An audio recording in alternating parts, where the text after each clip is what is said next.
tennis nerds. I'm here with a guy I'm sure you know and I'm sure you're already subscribed to. It's Karue Sell, 278 in the world at the moment, top 300 player, fantastic ball striker, also makes excellent YouTube videos. And he made a sad one recently, which I watched. And yeah, it was heartbreaking, but I must applaud him for being so vulnerable because he had a big injury, a nasty injury in the Sarasota Challenger, and now he's on his way back to the tour, rehabbing. So how is that going, Karue? Uh, it's been, good, I guess, because there's not much that I can do. You know what I mean? It's one of those things where, since it's like, a muscle tear, you just kind of have to rest. Like obviously you can do certain things on the side and just try to keep, the body hopefully in a decent shape. But for the most part, it's just not, I'm starting to like walk okay again and just trust that I can put a little more weight on that side. And it's just, to me, it's just boring. It's just boring because you really can't do anything, right? Like your mobility just goes out the window. So yeah, I'm hoping that in about a week or so, I'm pretty mobile in terms of like at least walking, and in a couple weeks, like once I can move a little bit more, I actually probably will teach some lessons and things like that, just to like have a bit of a routine and get out of the house and not just be like on your computer all day. But yeah, I'm hoping by early May, I'm hitting, like, not maybe not playing full out, but hitting and be able to like juice it on court, and by mid May, I'd be competing or at least like playing full out. So yeah, a bit annoying. It's never happened to me like during a match. Something that's like, unless like maybe your back locks a little bit that you feel like, oh, I can't continue. But in terms of like actually having like a proper injury that you feel it, you're like, oh, I won't be able to continue. This is not like something minor. A little bit annoying, but again, at the end of the day, just taking the time, and there isn't much I can do. So I'm just trying to not drive myself crazy at home. Yeah, that's a tough one. What you've been talking about in your videos, and you've been doing a lot of work on your fitness, and strengthening yourself a lot. And there's no real way, like what we talked before we jumped on, like of making yourself completely indestructible as a tennis Yeah, player. Like something happens, and then that's what you have to deal with, and you've been pretty good. You said also in your last video about like managing your body, yeah, managing like, oh, not overplaying. And that was this case here, I guess, right? As well. You didn't yeah. overplay or anything. No, I continued to work with Andrew from Fit for Tennis, but I started working with someone else as well, and I've been doing some good work, especially like on Achilles and things like that. That like we sometimes like we don't think about it as much. Strengthening my feet, my toes, things that like often like you just don't really work on, and that's been great. I actually been feeling great on court, and we pushed, but like I wasn't playing that much tennis, so it was the time to push on the fitness side while my shoulder was kind of rehabbing. And so we did a lot of good work, and I was starting to feel like really good. I was playing. I started towards the leading into Sarasota, I was playing a lot of sets, and playing with Marcos and playing like just trying to play as many sets as I could, because that's just kind of what goes away. And I was really feeling faster and stronger on court, and in good shape. So I've always been good at listening to my body, and knowing when not to like go crazy and push. And yeah, this time again, I didn't feel like I was pushing at all. I felt like I was like starting to like, you know, we kind of stopped with the fitness for a little bit, not stopped, but like, we started going lighter on the fitness, and just really push on the tennis. And I was excited to, I didn't know how I was going to do in Sarasota, but to just have a sequence of events to really test myself. So that's just, it's annoying because then you feel like, you put all this work and it's kind of a waste of time, but it's not really, but in the moment, that's how it feels. And so that's kind of the annoying part. Well, is there something with like extremely windy and difficult conditions and injuries? Like, I think that's something I've noticed. Like, often when you see it on the pro tour, like it's if the conditions are really tough, your body is kind of forced to adjust in multiple ways, not only to your opponent's ball but also to the conditions. And that's sometimes when things happen. Maybe I'm imagining, but that's been like a feeling I have. Like you see, Yeah. you played in extremely tough conditions in Sarasota.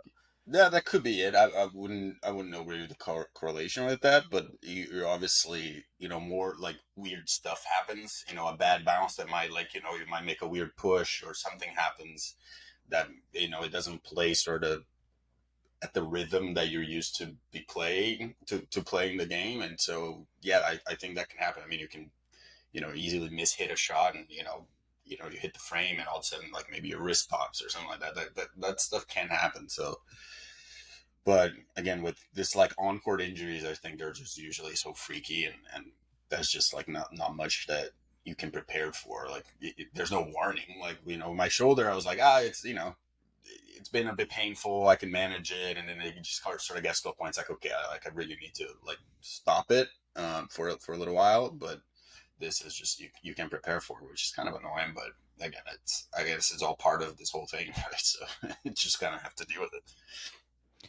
How stressful is the points part of being a professional tennis player? Like you're thinking of weeks, missed points, missed qualification chances to Grand Slams in your case, and so on. How stressful is that part of being a pro player? Because like the points are on 1 year, and I think on the golf tour it's on 2 years. Yeah. Which gives you a little bit of respite if this happens. Yeah, it's definitely stressful because obviously you to get a protected ranking it has to be a more significant injury that you're out for longer, right? So like in this moment, like I'm just not playing, and I had a good sort of like period here where it's like I don't defend that much. I had opportunities to like add, and now it's like by the time I'm back, that's where like I started like defending some of my bigger points from last year. A couple semifinals of challengers, a couple. I think I won a 25. So it can get stressful. I think I might have put a little bit too much pressure on maybe getting into French. I think this year. Because I started the year, I'm going to play a bunch of challengers early in the year. Didn't do that well. Played Cleveland, actually played some really good tennis, lost to the champion, and had the chance in Rio. It's a great opportunity, but you don't get any points. You know what I mean? So it's like you go and play and you lose, and it's an awesome opportunity. I wouldn't trade it for anything. But all of a sudden you're sort of like months into the season without like really adding much, right? So that's I mean that's always the tricky part. I said it in early, like my first video of the year. The sophomore season is always a bit harder. People already know you. I got up to a ranking where now I'm competing mostly in challenger. So, from the get go, you have to be good in challengers. And I think that's been the main adjustment where like sometimes in futures, you can play yourself into the tournament a little bit more. Where in Challies, like, you draw Mackey first round and, if you're not in your best day, like you lose, or you draw a guy that it's been, in a heater, you lose. So it's like you have to come in very sharp, and that's an adjustment that I just need to play more. And again, unfortunately, with the injuries and stuff like that, I feel like I haven't gotten enough reps this year. So it's tricky, but it's just kind of the way tennis goes. It's like this sort of never-ending cycle. You just kind of have to keep trying to get points. Is the French Open your favorite slam? Like, there's a poster on the back, so I had to ask that question. Yeah. But like, is it something special for you, or is it just another one of the slams? uh, I don't know if it's my favorite. I mean, I have a U.S. Open here too. It's I just for figured. good vibes. Honestly, these days, because I think I've been enjoying playing on clay and stuff. If I had to pick one to play and I think have a good chance at getting through qualies, I think it would be French. Um, but honestly, I just want to be able to play in one of them or multiple of them. Obviously, Wimbledon is really cool, but if you're playing qualies, you're not playing on site, so you're not really feeling like maybe you're having that same thing as like playing in the U.S. Open or the other three. So, but French, I think, would have been such a to me is again I put a little bit of pressure because I was so close and I was like really one really good week away, and that was it because I wasn't defending so much. So and it's unfortunately it just never came. So that's just to me just kind of the unfortunate part. But there's still time. There's still again it can change so fast on you. You might be not doing great, all of a sudden you're in the finals and everything changes. So that's just the reality of tennis, really. So now you have like a physical challenge of dealing with your rehabilitation, and we can get into that. But there's also a mental aspect, a very strong one in tennis, right? So mentally, you will have to deal with like being sidelined. But have you done some work also like mentally working on your game, before this Yeah. injury and stuff? Well, I've been trying to, I actually been trying to like write down some things. Like I brought a little like notepad just to like mentally. It's like one of those things. Like I personally, I operate a lot better when things are simple, right? Like when I'm not necessarily like overthinking too many things, and I think during the off season we did a lot of serve work, and we were working with a statistical company to just like kind of figure out where I could fix some of the holes in my game and things like that, and that's all like great to know. But then I think you get so hyper focused on those things. For me, it was like, you want to improve maybe a little bit of speed on the serve, on first serve percentage, and a couple other things. But you maybe get a little too hyper focused on that, and then you just kind of like just don't do what you do really well, like naturally, and that's been a little bit of a struggle I think I've had this year, where I was so maybe like focus on the serve performance and things like that I wasn't like putting in just like great you know Karue performances, the things that I just like do really well. And so mentally that's been like I'm just trying to like sort of like reset back into just sort of that easy mindset that I came in last year. Like I had nothing to lose. I'm coming in like just playing my game and doing what I do well, and just reverting back to that. It's been something I write down notes on my computer or notes on like here just to like find myself in a space where it's like, okay, I've done the work. This is what I'm good at. This is what maybe I'm not as good at, but I still win matches, even if those things aren't like firing at 1,000%. So yeah, it's definitely a tricky challenge again, especially because now you're playing more challenges, then you have to be a little bit more, just better from the start. But yeah, it's a really playing pro tennis after a while. Like it's almost like it's easy to lose like your identity in a way because you start just overthinking a little bit of like, oh, this is not working, that's why I'm losing, or this guy is really doing that super well and this is what he does and maybe that's what I should be doing, and it's easy to just be in that sort of weird hamster wheel instead of just taking a step back and just like, look, I put in the work, I do this things well, let it fly. Yeah, I think that's a very good point and a good like philosophy to have. You mentioned that like going from futures you can rock up a little bit more casually, not very casually because they're all amazing athletes. But when you go to the Challenger Tour, everybody's a little bit more like in shark mode, right? Like if you start like poorly, then you're down in a hole, and then it's tough to dig yourself up. Is that something you feel strongly like going from futures to Challenger? 100%. I think I played a lot of futures where you play great players like early on, and I've been able to do a good job like beating them. But also like sometimes you rock in, and you're not necessarily playing your best, but you still play yourself into a match or something like that. Even if you go down a break or go down a set, whatever it is. I think you feel maybe you have a little bit more time to get back into it. Where in the challenge again, like you often are playing someone like 120 in the world, 115 in the world, or someone is like about to break through, or um, so even if the tournament closes, 400 in the list, like who you draw, if you're not a seed, you might not, you might get some bad luck, and you have to really be sharp from the start. It's very rare that like you just beat someone 1-1 in a challenger, and even if you do, and even if you beat someone like in 2 sets, 3-3, it's like a bit more mentally demanding. Like you have to be really locked in the entire time. Or sometimes on a future match, even you win 4-4, but like maybe you got an early break and you're able to just kind of coast through the end a little bit. Where in challenge, you're always like you have to be like on it because it could be up 6-3, 3-0, and this dude gets a break back, all of a sudden we're even. So um, there's a big difference, and I think that's been part of the challenge. And I think that's part of the reason why I wanted to play again and play at that level, and hopefully get that experience. And if I make it or don't, doesn't matter. But I got that experience and understand it a little bit more. And it seems like the numbers of strong players, like real talents, and everything is becoming more and more difficult overall. Like as the tour is like becoming more and more challenging. Is that something you've noticed as well? Like you see new guys on the ATP as well. Like every week, it seems like there's one new name. You know, it's pretty shocking.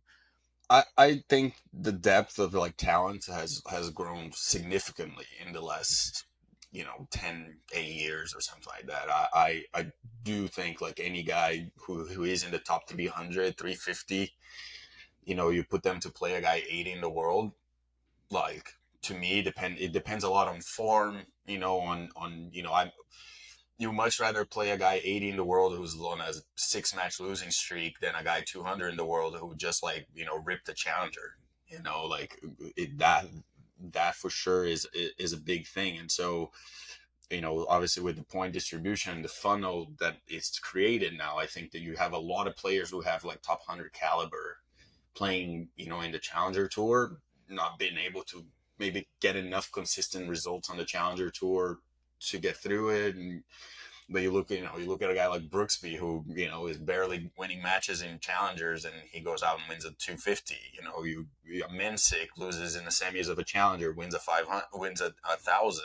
Like it's. I think that the challenger tour has gotten really, really, really strong. And I don't know if the model right now like really helps guys make breakthrough or not, because then it really you relies on your ability to play a lot of ATP main draws. And when you don't know if you're going to get in the tournament, you're going to choose to play the challenger, even though you should be playing maybe the ATP. And so it's a bit tricky, but like, man, I think the talent pool is so big. Everyone's a better athlete. Everyone can hit from every side, every corner. Like everyone can move. Everyone returns a lot better. I think that's something that has gotten a lot better in the last 10 years as well. And so, yeah, tennis has a lot of talent. I think like in any sports, like, you look at basketball, like every team has someone that can be an all-star these days, and multiple great players. There's just more talent. There's more science. People are, training smarter and harder. And so, yeah, sports in general are just getting a lot better.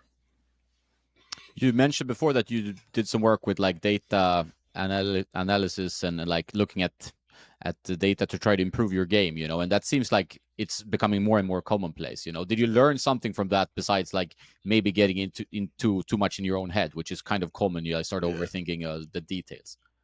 Yeah, I mean, it's Golden Set they're from San Diego here. They've been helping out a little bit. Obviously, playing challengers, like you don't get the same amount of data as the people playing the ATP tour. But they've been helping, sending like some match reports from the other players, just so you kind of have an understanding on their tendencies and stuff like that. But to me, when I look at my own stuff, it's nothing major, nothing that like you don't know or you don't feel. You know what I mean? Like it's like increase your first serve percentage and accuracy a little bit. The second serves, with a little more pace to the forehand, like everyone is doing it these days. It's nothing like too major. But it is again. I don't really operate that well, in a kind of locked statistical like form of viewing the game. Some people are really good at that, and I think if you can be really good at that, if your mind works that way, you obviously can have a lot of success. But like I feel like I fall more into sort of creative feel of the game kind of player. And so like, yes, I know this guy maybe hits his T serve a little bit better, but he just hit two there where I hit a great return. He's not going to go there a third time. He's going to go wide. So I'm playing the game a little bit more that way. um and so I like I said earlier, I do think that like I maybe got in my head about the just like improving the serve too much, like over the off season, and maybe forgot some of like the other stuff that I should have been doing a little bit more. And so it's easy to fall for that trap. I don't think there's right or wrong. It's just like you got to find what process like helps you play like free, and not too tight. You got to put in the work, and then once you go play again, let it fly, and it is what it is. On the bright side, if there's any bright side to being injured, like now you're at home. I know you're a homebody. You like to be home. Pretty recently married, and it's that part like gives you some time to reflect and focus. And what kind of plans do you have like for your channel? Like you want to do some coaching stuff? I mean, you also like capturing your other activities like on your channel, the Karue doing things, Yeah. which is really cool. So is that something you can focus a bit more on now that you have some injury weeks? Yeah, I'm trying to I'm gonna film a couple different things like here in the office. I just filmed actually a video about what's like playing top 100 players. I think that's an interesting sort of like people sometimes don't really understand. I think ranking versus level versus like form, and like I put it on Instagram, like ask me questions about what it's like playing top 100 players, and most questions are like, do they hit harder? Basically, I'm like, you know what I mean? So like I think traditional media does a really bad job like at explaining, the sort of not the top 10 level, but the top sort of like 50 and below level here. So I'm gonna do some fun stuff like that. And once I can move a little bit more, I think I'm gonna try to do some coaching videos again, and maybe get Winston or someone again to do some of those series that I think that they always do well. Um, yes, I'm gonna do some like crew doing things videos. Like it's nice to be home and be able to do some of that stuff. And just I'm trying to stay busy really. I'm doing podcasts with you, doing a couple other like calls like this week, and it's a good time to sit back and just you know really figure out like direction of the channel and things like that, and what I can do, and you know again, mobility can be tricky, like not be able to like not even just play, but just be outside or go do something, and it's a little bit annoying. So hopefully, like in the next like 2 weeks, I can start being a bit more mobile and out of the house, so like my wife doesn't also kill me because I'm just here too much.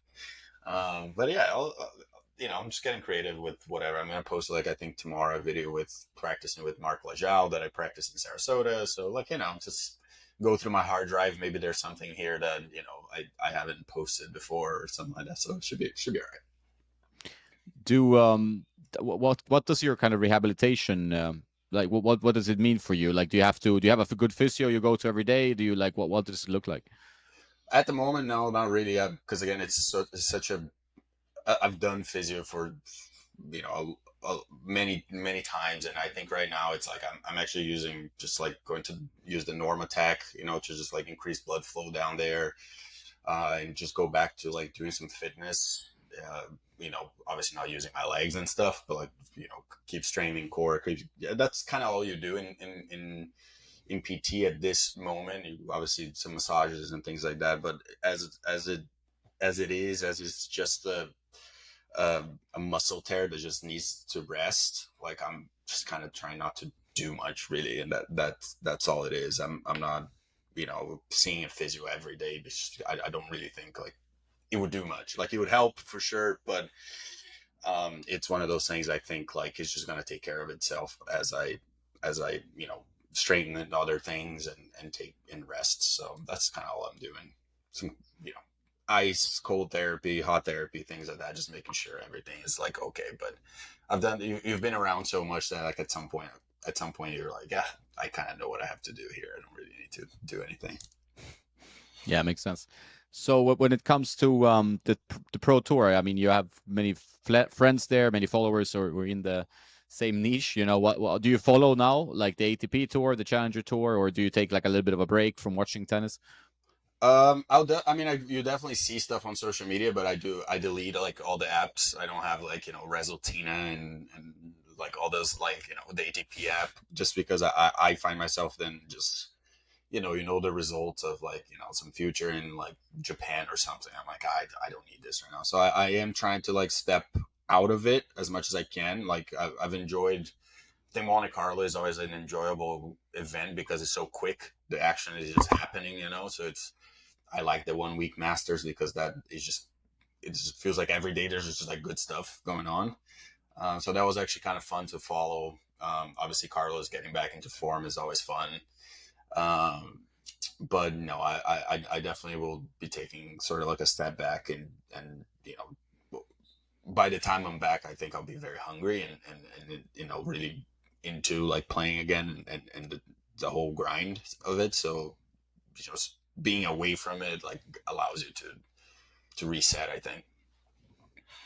Yeah, I think that makes sense. That's why I asked that question as well, because I think it makes some sense to actually delete Resultina and not get too No, bogged yeah. down instead.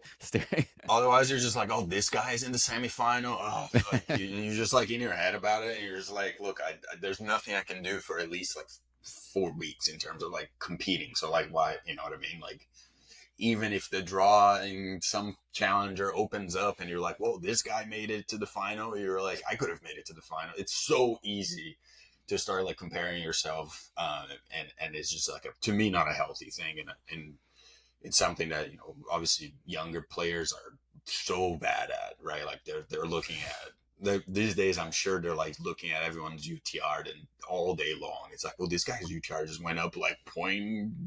I'm like, who cares, But it's a hard thing to do even when you're older. So if you're younger out there, just taking a step back sometimes it's a good thing.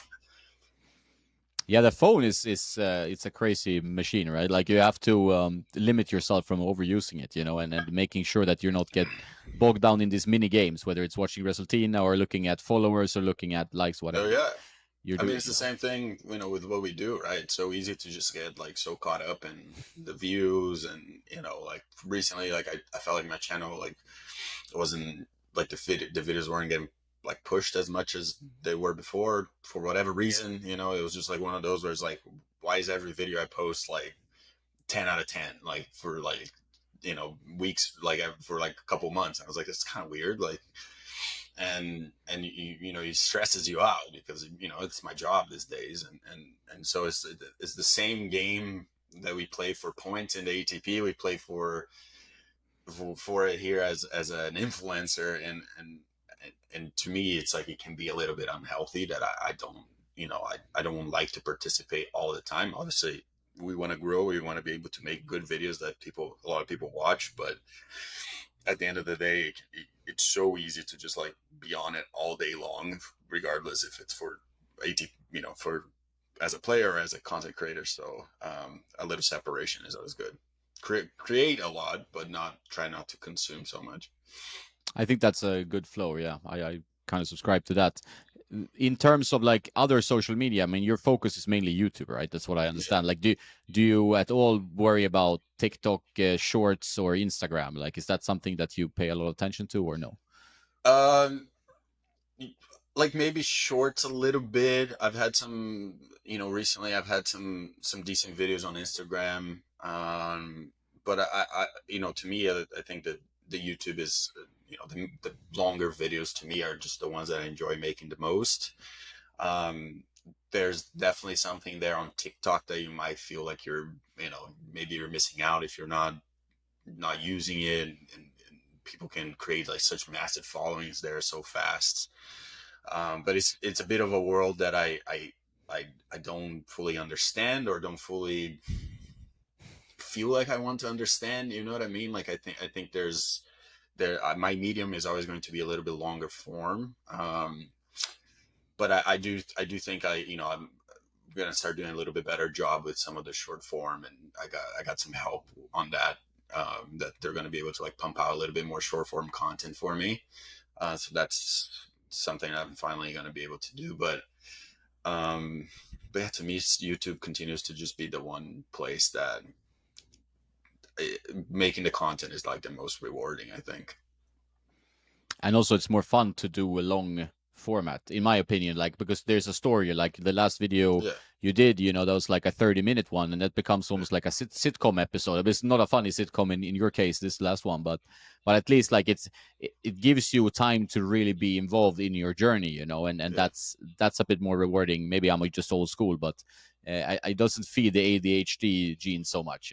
Yeah, no, again, if someone's gonna sit through, a 30-minute episode, like they're invested in what you're doing. The same way, if I sit through, a 30-minute episode of anything, like I'm invested in that, right? Like, I think the short form stuff, like, yes, you can have a little fun with it. The problem to me is short form.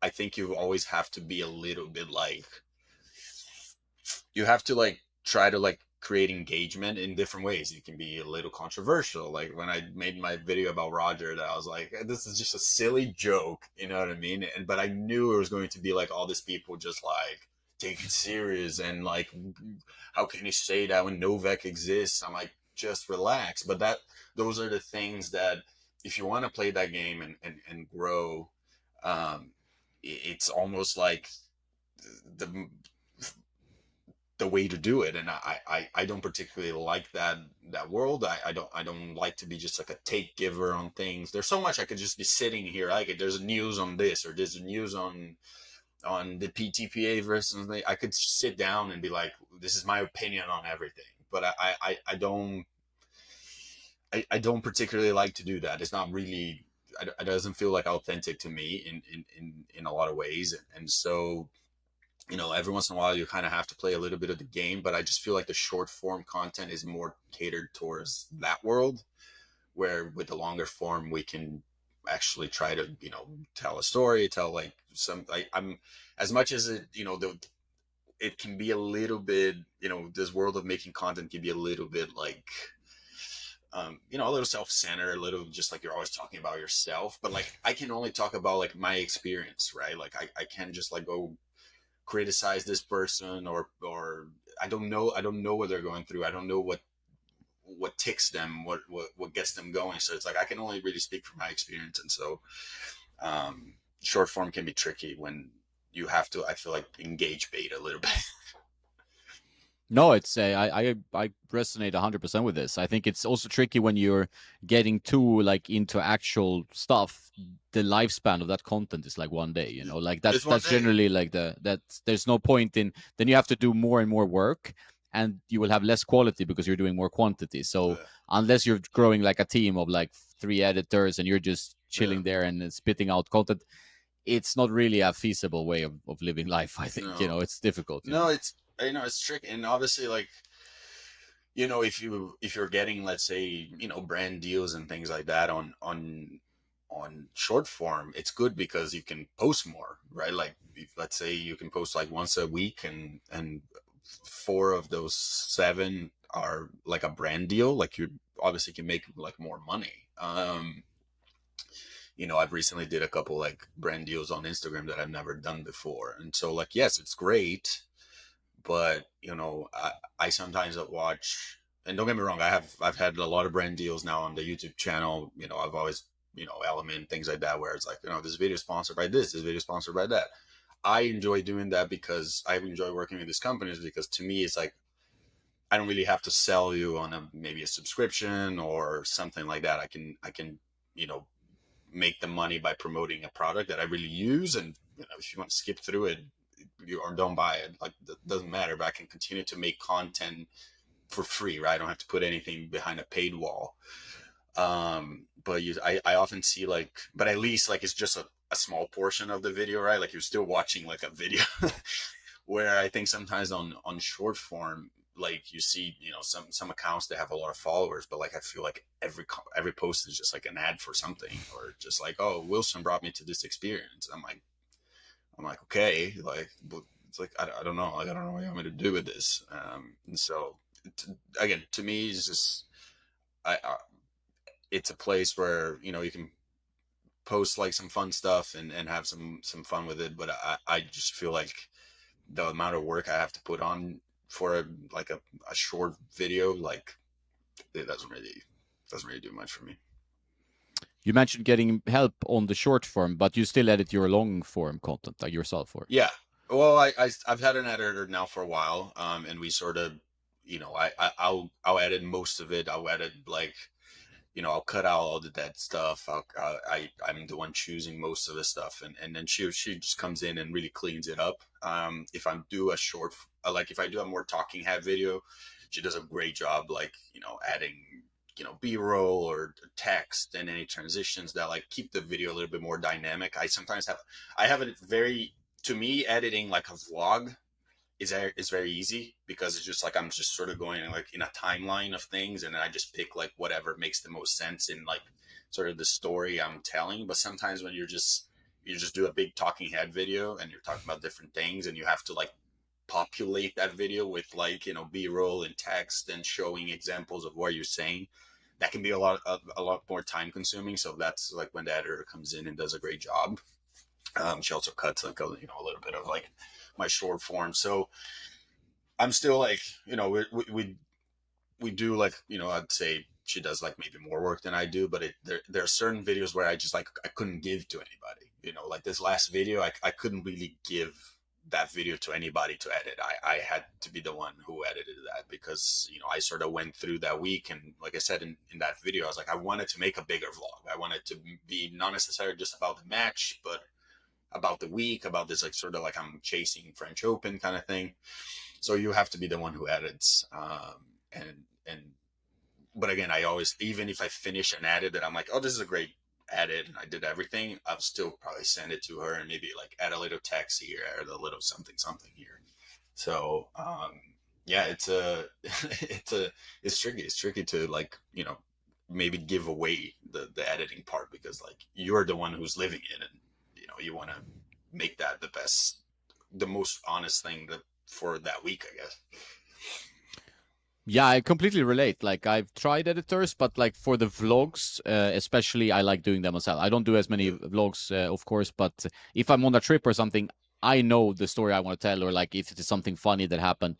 But Mhm. if it's a talking head, I do that editing now, but it's kind of boring and it Yeah. takes time. So you have to send me her name or something because Yeah, I no, need help I as will. well. The talking head is the talking head is like the usually the hardest ones to edit because you're just kind of like, you know, do I add text here? Does it make sense? Or like there's just stuff that, you know, an editor sees a little bit better. They're able to like create with what you say. They're able to create a visual thing of it that is like really good. But yeah, and I vlog, and especially to me, it's like it's, you know, when I'm doing the longer form stuff, you know, for example, like it's hard, it's hard to have a plan, right? Like, so I go to Sarasota, for example, right? And I'm like, okay, I'm going to make this vlog. I'm going to try to film as much as I can. And I'm going in with like, let's set the, you know, the goal, the hook, right? Like I'm trying to make it to the French Open. Let's see what happens in this week. Let's see what happens in the following week, right? So you set this goal and you try to film as much as you can, but like really, you don't know the story of the week until the week's over. So you're just kind of filming a little aimlessly, just filming stuff, but you don't really know like what's the success here, like or failure, um, until the week is over. If there's anything like that, or if something happens that is even more like, you know, it's even better than the hook you created before in your head, right? Like maybe something happens like, oh, an epic match happens or something. You're like, oh, okay, maybe we shifted to that. So it's that's kind of the tricky part when you're like you're doing this like on the go stuff because you come in with an idea of like maybe what you want to do for the week, but you don't really know the week what will happen until the week's over, and then you can like, okay, I can cut this into like a story that makes sense. So, you know, like I did that last year where I was like, oh, I'm gonna go to Bogota and I have two tournaments and I potentially can break my career high here. Will I do it? Right. And then I go and like I not only do it, but like I end up like winning another tournament, and it was like a huge success. It could have been a huge failure to video, but it would still have been a good story. But then it becomes like, okay, this is my first challenger semifinals, and there's all these different things that you can then create. So it's a, again, you have to you have to film a lot, but like the aimlessness sometimes can be tricky because then you have all this footage like, well, okay, how do I do this like in a way that is engaging and fun? Yeah, you have to do a lot of B-roll, and like you said, like I mean, Yeah. that's been my struggle sometimes as well. It's like that I don't like narcissists, right? So, and I feel like I'm a mega narcissist if I'm running around with a camera. So Uh-huh. if I had a person filming me, I wouldn't be maybe too worried about it because that's what it is, right? But Yeah. if I'm running around with a camera, I feel stupid. I mean, most people don't have this issue today Yeah. if you look around when you're in a city or whatever, but I have that issue. So it's Same. like, yeah, A it's a hundred tricky one. percent. If I'm like filming myself, like I, you know, like I've had times where like my wife is around, so she has like the little camera I have, and then we get a lot of B-roll. It's kind of cool. But to film like yourself all the time, that's why I've had the most like I just recently sold like my big camera because I'm like I don't use it. I only use it to use a talking head video because when I'm on the go, I really don't want to pull out like my big mirrorless camera to film. So I just use like my Osmo or my like I have a Sony little camera now, point and shoot, and I just try to like honestly make it more like old school vlog, you know, like because I think the world of like YouTube has become like everything needs to be perfect and cinematic. Everything's cinematic. I'm like, relax with the cinematic. We're not making like we're not Martin Scorsese here, right? Like we're not making like, you know, movies. Like you have to tell good stories. It doesn't really matter visually. Obviously, if it's high quality, it's great, but now I have like this two little cameras that to me I can set up anywhere. You know, I have a little clamp that I can set up it anywhere, and then I feel like I can actually get like decent cool shots without feeling like a total narcissist because it is I trust me I struggle with that stuff. Like you watch the video, I'm like I either film some practice or I'm filming in the hotel because I don't want to film like, you know, on the courts. Like I don't know, the players are there. It feels a little weird, but you know, it's just the life that we're living, I guess. I think it's a part of the world, but I know what you feel like, what you mean, like with the running around with a big camera. Like it's nice with this. I also have an action cam now, and then Yeah, you can use the iPhone. That feels a bit more natural because people yeah. use the iPhone for whatever. Or obviously, quality versus well, story is always interesting because now the level, as with the tennis level on the tour and everywhere, right, it's getting higher. So people are like producing these Mm, amazing looking videos.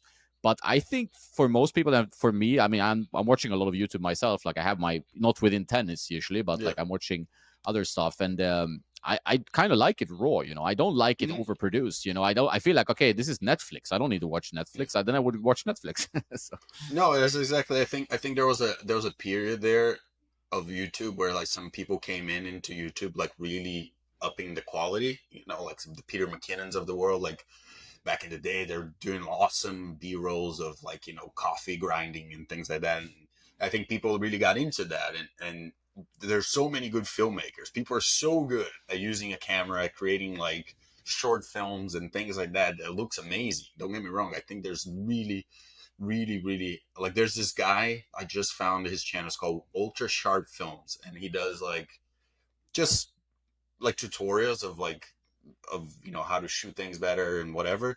But the way he does it is so unique, it's so original, he's so good at what he does that I was like, wow, I haven't seen something like that in a long time, that like it actually feels fresh, right? He's a small creator. I mean, he has like a 25,000 subscribers at the moment, but I think he'll blow past that very very soon.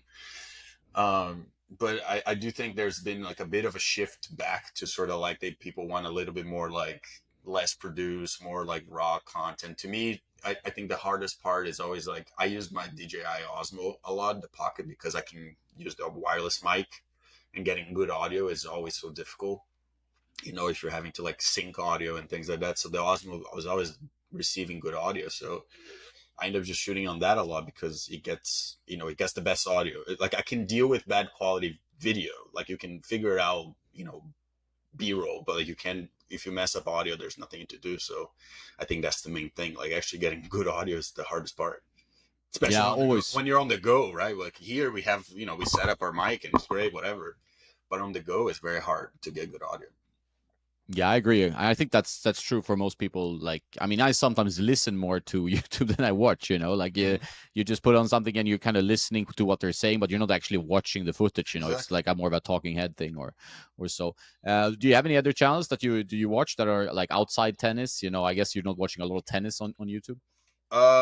Yeah, I have. So my favorite channel is probably like these kids from Oregon. They're called Sickos, and they just go around. Let me try to see what I have on my YouTube here.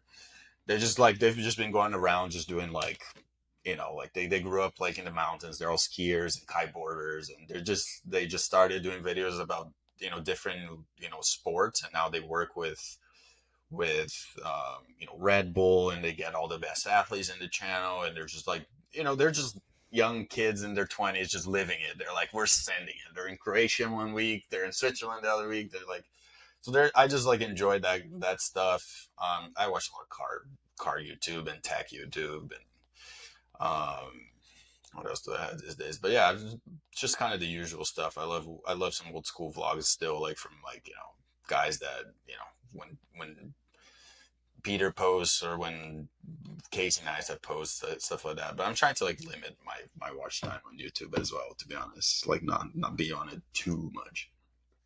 Yeah, I think What the about YouTube you? has What a. are you watching?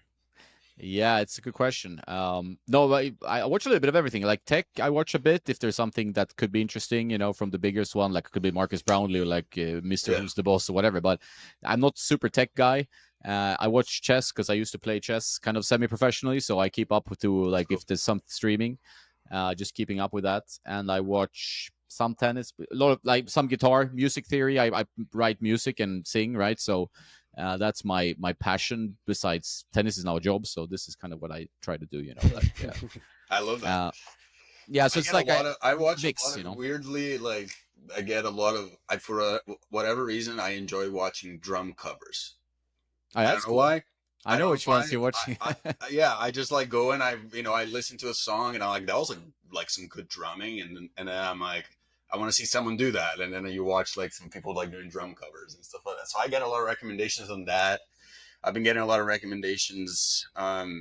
There's this channel called Skate IQ, with this Mhm. kid Mitch. I think Mitch Briscoe is his name. He used to be like a legit skateboarder. Like did like 900s in the what's it called, the mega ramp. Like the kid's legit. The guy's legit, and now he like just teaches kids, teaches like how to like do proper like ollies and things like that. And I'm like, I don't even skate, you know what I mean? But like he does it so well. You can tell he really knows his stuff. Like it's not like some guy that is just like doesn't really know his stuff, and you see him like teaching the little kids. It's like, here, like, what you do, and they go and they try like 3 times and they get in, they're so stoked. So it's funny when the algorithm starts like recommending you like just random stuff. I hate when the algorithm just like recommends you like it's kind of like the same thing that you always watch. So yeah, it's a fun world, but you got to cater in the right way. I find like the YouTube algorithm to be the most dangerous one in terms of stealing your time because like it is quite good, I must say. So usually if like I log into to YouTube and I mean it's pretty well like presented like okay this I would watch this and then you're like you can easily get down a rabbit hole. I'm not at all easily captured by Instagram. I'm not a like a doom scroller there, I'm not Yeah, so excited by that. It's like feels just like so short and just kind of pointless, you're just wasting yeah. time. But with YouTube, it can be like, oh, that's fascinating, and that's fascinating, and then you're Oh stuck. my God, YouTube, like late at night. Sometimes my wife goes to bed, and while she's getting ready for bed, I'm just like, oh, I have my 20 minutes of YouTube, and then all of a sudden I'm watching the most random thing ever. Like it's just like it's some oh, that looks fun, whatever. But again, that's the point, right? Like I think to me that longer form, like 20 minutes, whatever it is, something that can be educational or just entertaining, whatever it is. Like I find it to be more fun. But everyone has their fix. The short form stuff like can be, if you really use TikTok, man, that thing can like really pull you in. Like it's a good algorithm. Don't get me wrong, but it's you gotta kind of avoid it, to be honest. Yeah, one more I watched, which is a bit funny, is Beard Meets Food. He's like he eats, like just does food challenges, and that's not at all what I'm interested in normally. But like I just got hooked on his videos because he goes to these diners and stuff around the U.S. and anywhere and does food challenges. But it's more the interaction with the people than the actual eating you don't Yeah, care about. It's just amazing that he eats a lot, but and he's a fit guy, so. that's It's great. just a weird thing. You just tell someone, they're like, "What the f? Are you on?" But There's that's YouTube. niches for everything, right? There's Yeah, there's there's a way of like creating an audience, and it's an interesting, I think, this world of creating, right? Like I'm trying on my second channel, I'm trying not to be a niche guy. I really don't care like if the videos are doing well there or not. It's just like I just kind of want to post different things that I want to talk about just for my own escape of the work that has become like the main channel. um but there's always like you can always like go into a niche that like people are gonna find it. Like I'm sure gardening videos get a lot more views than we get in tennis. You know what I mean? Like there's construction or whatever it is, fixing cars. Like there's so many things out there that you can find your own audience. And I think sometimes when sometimes I think about what we do, and I'm like, what am I doing? You know what I mean? Like, I don't know if you ever have that. Like, it's like a little Yes, imposter yes, 100, syndrome. almost every day. Yeah, it's just like, what am I doing? Like, why do people care about this? Like, you don't, you like, you just kind of get in your head about it. But I think there is something to be said about, in the world of like content, to be able to cut the middleman, right? Like, if people just enjoy what you do and you're able to get an audience with whatever, if it's building Legos or if it doesn't matter. Like, if there's people who enjoy it and they want to watch, and you're able to provide them with like some sort of entertainment, like, it's a, I think he shows like, it showcases a lot more talent, a lot more talent from people, not necessarily just the stuff that like, it's like just go bigger just to get more views. I'm not talking about that, but I'm like, someone that can, make awesome bars of soap is probably getting like a lot of views, but like, it's a talent that they have, and without this world, they probably wouldn't be able to showcase that. So I think that's kind of the cool part of like what we do. We're in the tennis world, but there's just so many worlds out there that we're just kind of don't know anything about. Um, but it's I'm glad that it happens, that people are able to, make a living or whatever, even just enjoy their talents and show their talents. Yeah, for sure. And it's cool. Like we celebrate different people's interests, and it's kind of nice. And you get a lot of like support from your YouTube following. Like, Yeah, how does that feel? Now you had the injury.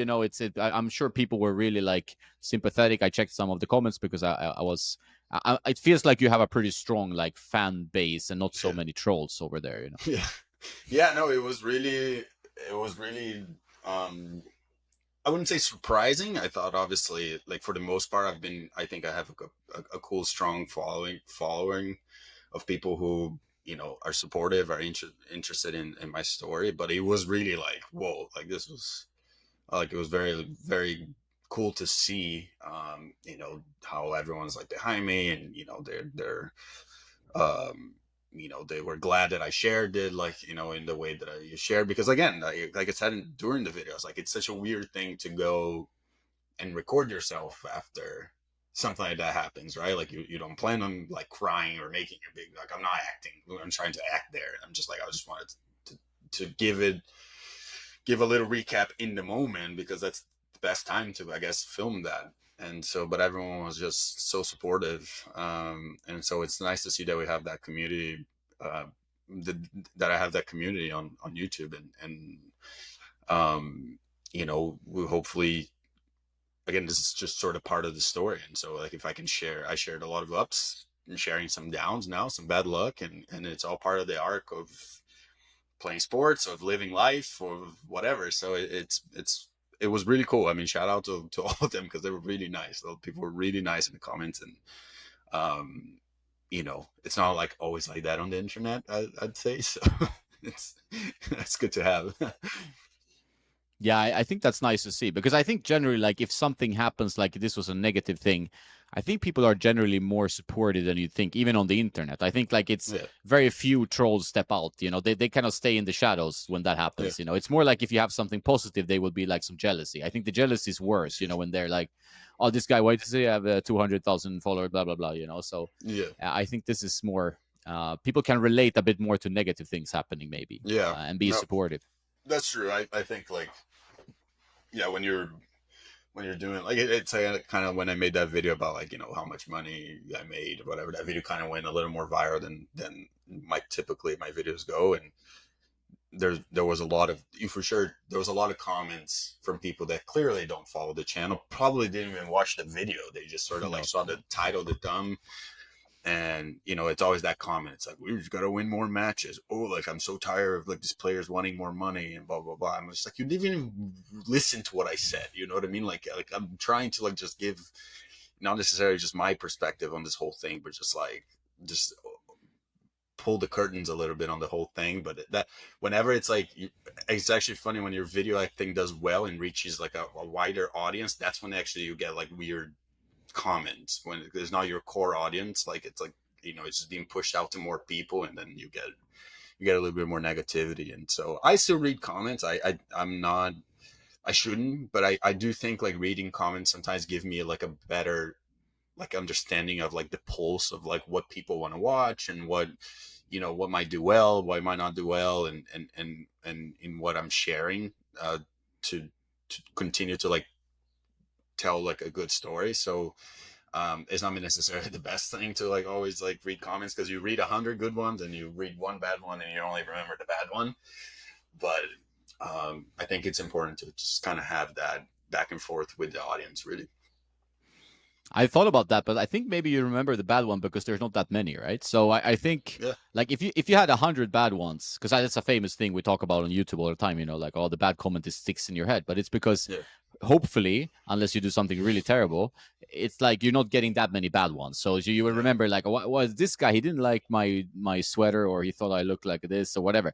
It pisses you off. But then that kind of stands out because all the other ones were like lukewarm positive or very positive. So yeah, it's kind of fascinating how that works, the mental part of it. But as a player, I think it's even more maybe sensitive to not read the comments because you're like maybe you're in a tournament or you're yeah, focusing to improve something and you get some comments on the game because that's like it's so important your mental sanity as a tennis yeah. player, right, to perform. Well, there's definitely, I think there's some accounts now that like post basically like all the challenger matches. They like, I don't even Yeah. know how they do it that fast. It's probably some AI clipping the matches and stuff like that, and they're posting the highlights. So like you finish your match and like somehow the highlights already like on YouTube, and those are the videos that like I try like not to watch, and they don't even get recommended anymore, because like you go through the comments, it's like the same people.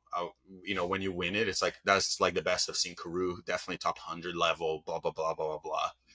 And then I lose a match, and it's like clearly he's not working as hard as he should, or like he's just like it's over, like whatever, whatever. Or he's like he's throwing the match because he's like fixing matches, and it's just like you guys are all so dumb. You know what I mean? Like the flip flopping is very dumb. Like pick a side, hate me or like me, but just like don't be in the middle there. So those are the ones that like you want to avoid. But my own like.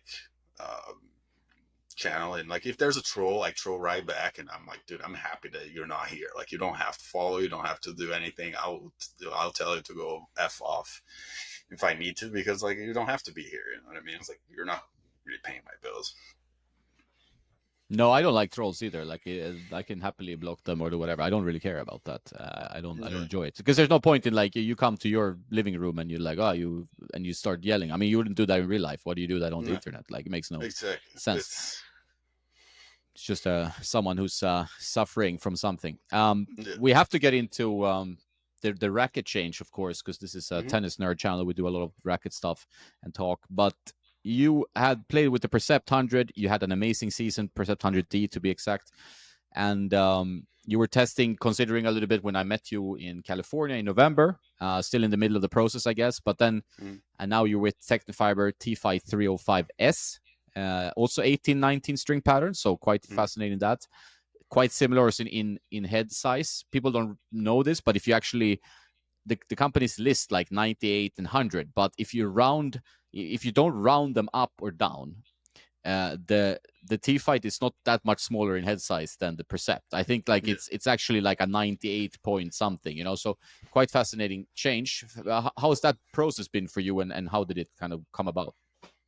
Yeah, it was sort of like during the off season, like you said, I was trying a lot of stuff, and just trying to maybe get something like everyone is maybe going for a little bit more power and stuff like that. I'm not ever very opposed to changing rackets or changing gear, because I do believe that maybe the technology is getting better. There's stuff that's going to help you. Um, I tried everything, Babolas, Wilsons, things like that, but nothing really felt very natural. And I was basically going to stick with the Percept, even though the reason I was like looking to kind of move away from the Percept is that I just felt like I was really good at like sort of one thing, like one style, like one condition. Like if there was right condition, I could drive the ball with it. Um, I was going to play really well, but in the moments where I needed to be more creative, where I needed to maybe serve and volley, where I didn't trust the 100 at the net, I could never find the right weight or balance for me to volley well with it. I just couldn't stick volleys. So that limited like sort of my ability to come in, or my confidence to come in. And so I just like, I was just looking for something just like sort of in the between there, between like my 95 and my 100. Like I was playing with the V Core 95 and then switched to 100. And I just wanted something in between the 100. Also, not necessarily the easiest racket to serve, not like the snappiest racket, right? You kind of have to like labor the racket to serve.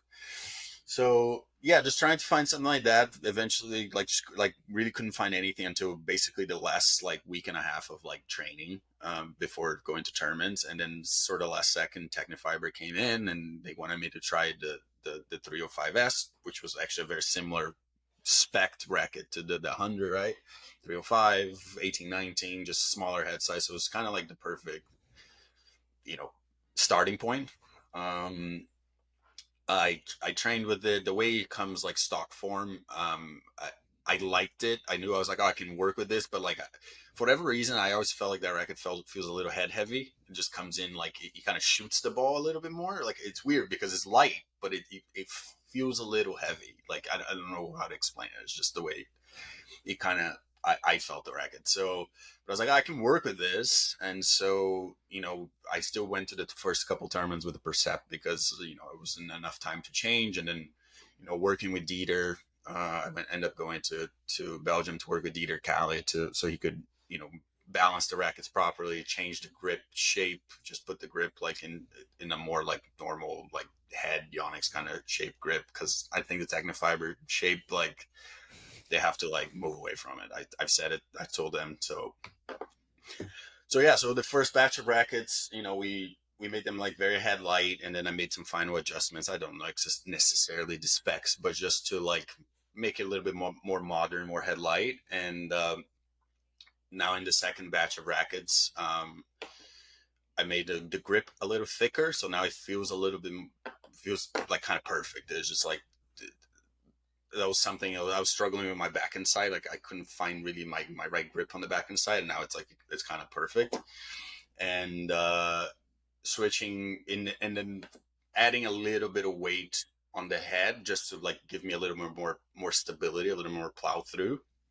And so I think I now really found the perfect spec for me, like with the rack, and I'm really happy with how I've been playing, with how I've been practicing with it. Like I know maybe results wise I haven't done that well, but I don't think it's the racket at all. I just think it's like bad luck, some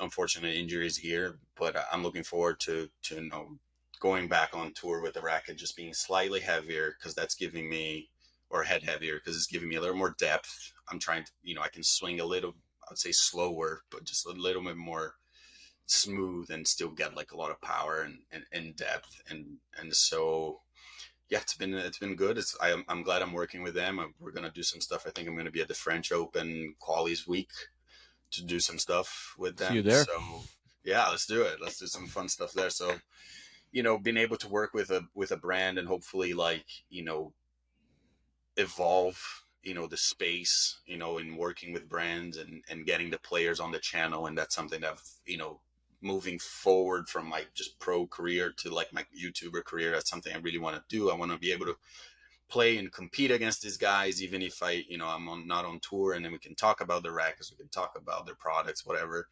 So it's been a long. I've been yapping here, but that's just kind of the. It's been nice to like work with them. I think they're in the forefront of like this change in the environment, so in the influencer environment. So it's been cool to work with them, and I love the racket. I think it's really good. I think the reviews, you tried it, right? Like, how do you like it? Yeah, it's a great racket. I think maybe one of the most well liked across the board from other reviewers. I mean, I don't follow all other reviewers because then I would go crazy and get maybe influenced by other people or whatever. Uh, but I tried it really early, like in November when I met you, right? Like the week after was the first time I tried it. It wasn't really revealed yet. I didn't know it was going to be a glossy white, which I'm all for. I think it looks stellar, especially with your leather grip. It looks It amazing. looks great. Yeah. Yeah, and that's I mean it's not everything, but it has some importance. Like the Percept, it's a good stick. It doesn't look great, but it's a good stick for sure. But I felt like Technifiber really upped their game with these T fights. They're quite raw, so they're not the most dampened, so people need to string accordingly a little bit. But you have to, if you're like a purist, you like tennis, you like to feel the ball, you really feel the ball with the racket. Like if you, it's a strong connection to the ball. It's not like overly dampened like some Hmm. sticks are today. So I really liked it. And 1819, I think, is kind of like I've always been a fan of 1620 or 1819. I think like these 1820, they're going away slowly. Like you see, even pros, like they're moving away a little bit. It's too much hitting the tape, or not getting enough shape on the ball, overall. And 1619 for some will have a bit too much launch depending on the frame. Yeah. So I think we're seeing these hybrid patterns. So Yeah, I mean, so I I'm think not that surprised. yeah, the 1819s and 1620s, like they need to be in more frames.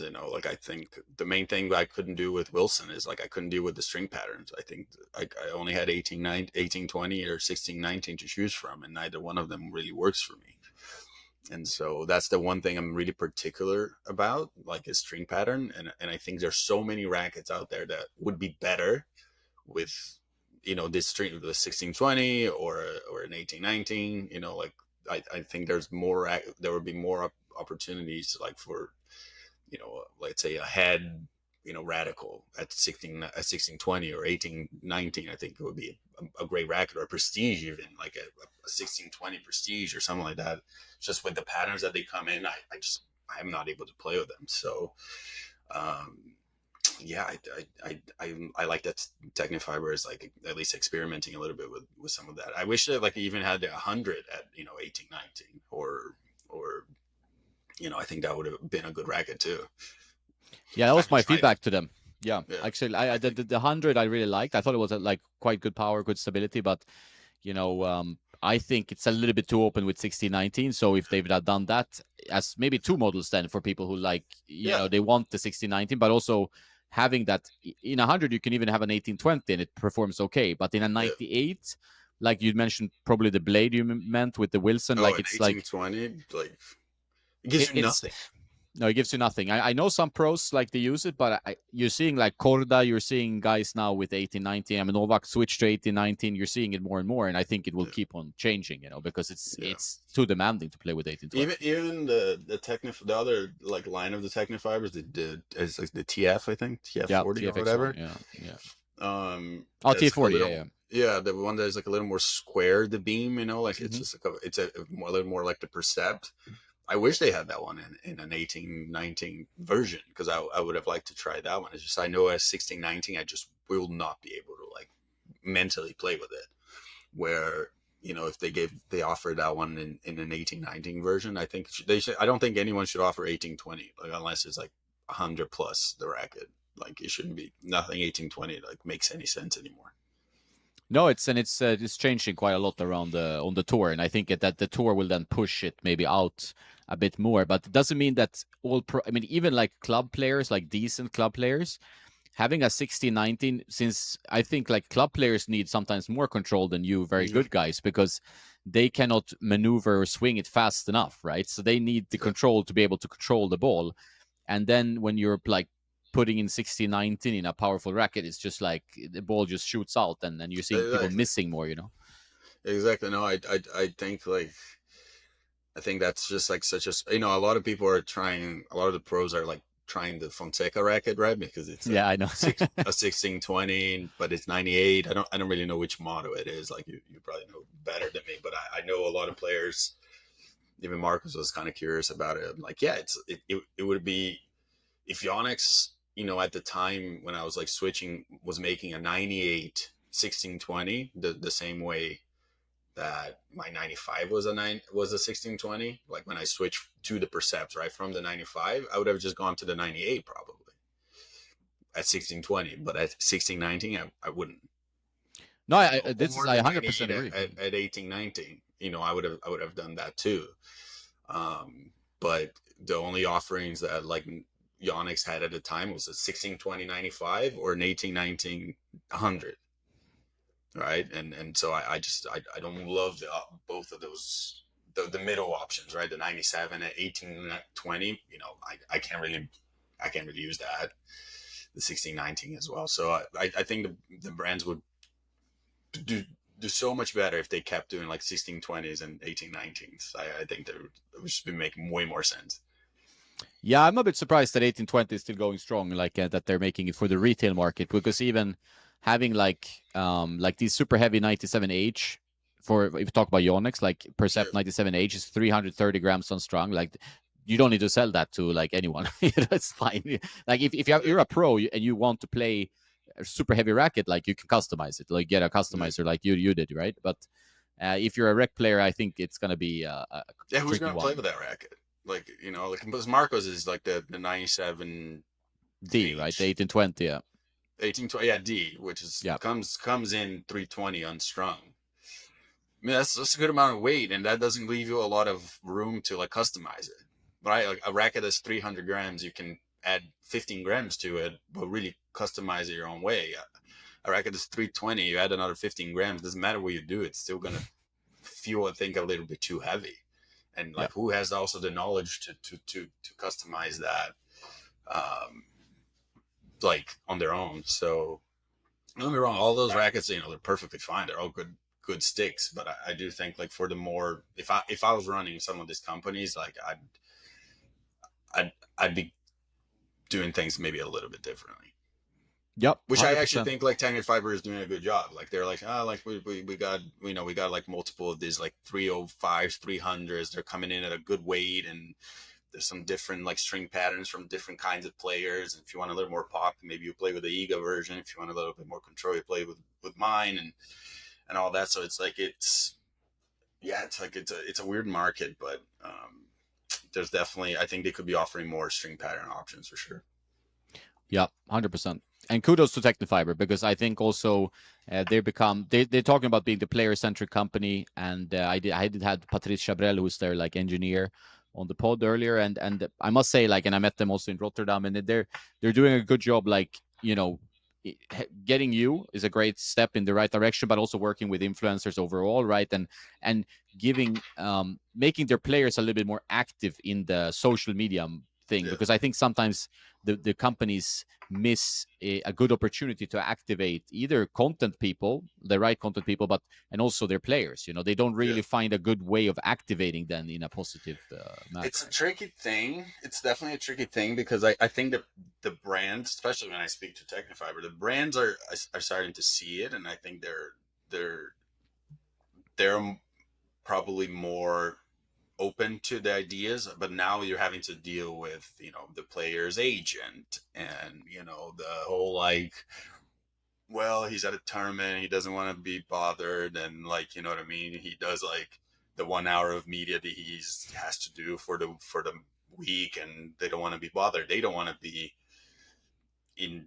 They might want to be in the videos, but like it's like they almost have to be forced into being in the videos and stuff like that. And so it's like it's like, how do you break through that? And hopefully, they see the value. And like again, we each of us as like the content people, I think, have their own strengths and weaknesses, right? Like, do like you could be talking way more in depth about gear than I would, but I can go out and hopefully play and compete with them and really get an understanding of their game. And so there's so much that can be done, and I think just slowly but surely, hopefully, we can push the brand into understanding that, and hopefully the players and their agents to understand that, like, them being spending an hour with me or with you for a YouTube video will really humanize them and get people to like them even more.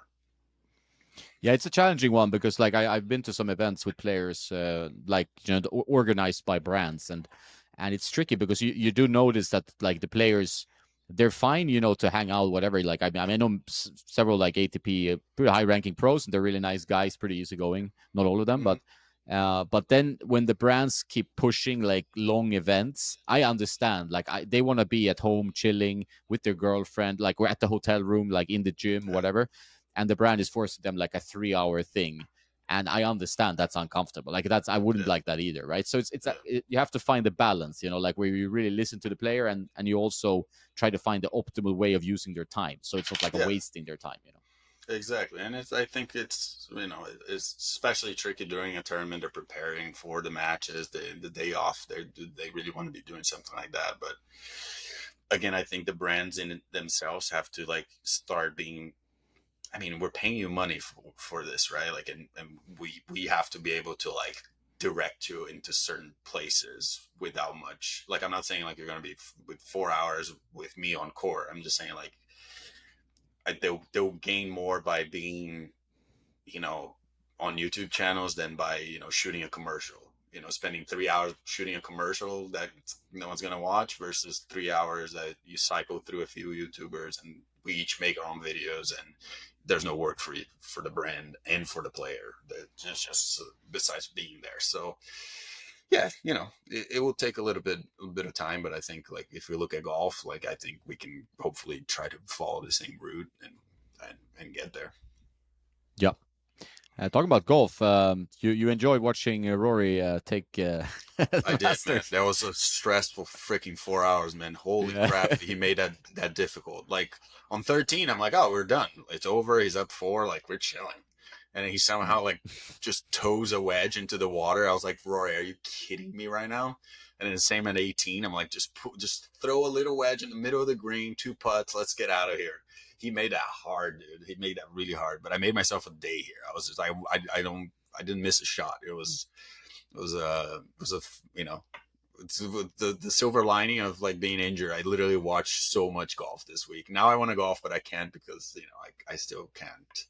It's not even the walking. It's just like I don't really want to torque my calf on a driver. So, but soon, hopefully. It was one of the best marketing. I mean, maybe he got paid by some golf company, but it was it was one of the best marketing things for golf because the drama at the end and everything, and like that he got through. Because if he had choked that championship away, it would have been like, oh my god, that the suffering, Right. for people. That last one at the U.S. Open was already so brutal. You know what I mean? To do that at the Masters, like with the way that it was going, I was like, that is crazy. That would have been. I don't know how you recover from that. So at least now he can just like play and be done. Yeah, I think that's a cathartic thing. One more thing about the gear before I can let you go, but Tourline, it's a partner of yours, and I know the guys as well. They're super nice and do great strings. K-pop is your choice, right? Still, and did you change your tension or anything when you moved over to the new racket? No. I mean, I went down. I mean, I'm mostly stringing at 58 Yeah, these days, not mixing too much. Like with the Percept, I was doing, sometimes 62, 60, maybe going a little higher there. With this one, I just feel 58 is enough. Every once in a while, I'll have like, two at 58, one at 60, just in case for the match. But no, haven't changed much. Haven't changed the string. It's still the same, K-pop blend that you buy. We're working on a new packaging to make it a little more fun. So that's cool, that's something that's coming soon. And I've had a few players now, try it out and like it. And I'm trying to like help out some people that want to use K-pop as well. And yeah, I think we just launched recently on Tennis Warehouse Europe, so people in Europe can finally buy it. We always got like questions on how to get it and all that, but Europe, it's a big market, so we're there now. And yeah, we continue to work together. That was something I even talked to Technifiber. I was like, look, they've been with me for a while now. We have a really good setup together. I really like working with them because they took a shot at me like early on, and Technifiber was able to accommodate that for me, which is great. Obviously, they want their strings and all that stuff, but like we've been able to figure that part together, and now I think like I'm with two companies that really see the value of what I do, and I really appreciate them for that, and hopefully we can continue to sort of build together. So yeah, but yeah, K-pop, man, go try it out if you haven't. It's a funky little name, and it feels maybe gimmicky, but it's funny when a lot of players have like now hit with my racket or tried to string. They're like, "Oh, this is actually really good." I'm like, "Yeah, it's good." Like I'm not, wouldn't be playing with something bad. You know what I mean? It wouldn't make any sense. So it's a good string. It's pretty affordable. I think it's gonna stay affordable even through tariffs. As my I talked to Eric about it. So go check it out. yeah, recommended. I've tried them. I tried all the Tourline strings. Being a fan of their products and company, and their, I like now that you can have the more established companies. I mean, you do have Head Babala Wilson. They're probably the most established. Technifiber is a challenger on the side that's popping up, Yeah, and a they very make great established strings, man. challenger. Yeah, and they Great make really strings. good products, but they also can take more market share. When they do the new T fights, they have a little bit more aggressive push. And then you have a completely new company on the scene like Tourline, actually come in, get some really strong players like yourself, and they have some doubles player on the WTA, and probably will get more players. Yeah. And it's nice to see these young companies actually challenge a little bit, because Yeah. it's needed, I think. I think it's needed. I think, again, I think it's hard to find like a bad string now, right? Like I think most companies are making probably solid products. I do like the approach that Toraline has had working with influencers. The packaging is really cool. You as as you can go and buy a different blend, the omakase stuff. So like I think they're sort of doing it their own way. For a company that is not that big, but I think they're very excited with what they're doing. They're always like, whenever I talk to them, they're always like cool, and I think it's only going to grow. I think they're working really hard, and if people should definitely try them out. If you don't like it, again, you don't have to use it. But I find that their products, it's pretty solid and good Yeah, price. it's exactly. And if you can use it on the challenger tour, like, then you can probably use it on the club level. I think Exactly, that's exactly. generally a feeling I You have. probably don't need to spend like $50 on Luxland. No, exactly. And also, Lacoste, is that something you have an established relationship with? Because I've seen you in Lacoste wear, or is it like No, a little bit not loose? really. A little more loose. They send me product. They've been helping, so it's cool. Actually, recently, just it's there was something in Miami, I couldn't make it, and hopefully we can continue to like deepen that relationship as well. But no, nothing. No ink on paper with them. It's just like to me, obviously, it's great. I really enjoy playing with their clothes, and I think with Technifiber and Lacoste, it just kind of makes sense. But yeah, hopefully we again, they have a big roster of people and on their team, and that's a company that I'd like to get more involved. But to be honest, it's one of those things, like there's so much going on that like I think this is a lot of it can be a post career thing and all that, because at this moment, like, I mean, again, I would love to have something signed with them, but it would also have to make sense. If you're tied into a company, it has to make sense, not only obviously financially, but like with what can we do together to grow. So yeah, but it's been cool. They've been very supportive as well, and hopefully we can continue to strengthen that. Yeah. Awesome. And do you have like a business manager of some kind you work with, or you're like doing a lot of this kind of also admin stuff yourself, like signing contracts and all this uh jazz? well, my wife reads a lot of my contracts. I work with a management group, Select, but just for like the in video sponsorships, like those kind of deals. The admin part, you have your basic like accounting firm that is bookkeeping and doing all that stuff. So yeah, it becomes a little bit, that side of the business can be the side that like I once it's tax season and we need to get different forms and things like that, I'm just like, oh, what is going on here? I have been having to adapt since kind of acquiring from my partner, who was really good at that. He's like kind of like he's the guy for that. So but yeah, just a little bit of everything. But just I'm trying to run as much of a lean business as I can. Just myself, maybe an editor, maybe a couple other people if needed. But I'm not the person who wants to become a media company and this and this and that. Like I do like to be in small in the number of people that are around and contributing, just because just gives me a little more freedom to do what I want to do. But yeah, there are parts of the the business that you don't really realize you're gonna have to deal with until it becomes real. Yeah, it's a headache, especially the taxes and stuff like that. Yeah, it is. It's tricky, especially when you're content creation, because like the income comes from different places, and it's like Yeah, sometimes you don't know, is this small enough to or large enough to be even like worth doing something there, or I mean, yeah. it's a hassle, but we all live in that world. Thanks, Karue, a lot. Thanks for your time, as always. Always fun talking to you. You have a refreshingly honest and straightforward, and I think we share many ways of looking at things. So I always enjoy chatting Thanks with for you, and I having me. wish you best of luck for the rehabilitation and your return to the tour. I think you and Sinner might return in the same way. I Like, know we're gonna return at the same time. But yeah, no, it's always fun to chat, and hopefully we'll see each other at the French, because I think I'll most likely be there that qualifying week. So maybe we'll do some content together there. that would be awesome. That would be fun, Yeah. actually. We look forward to that. All Cool, right. man. You have a Okay, nice talk nice soon. day. All right, take care.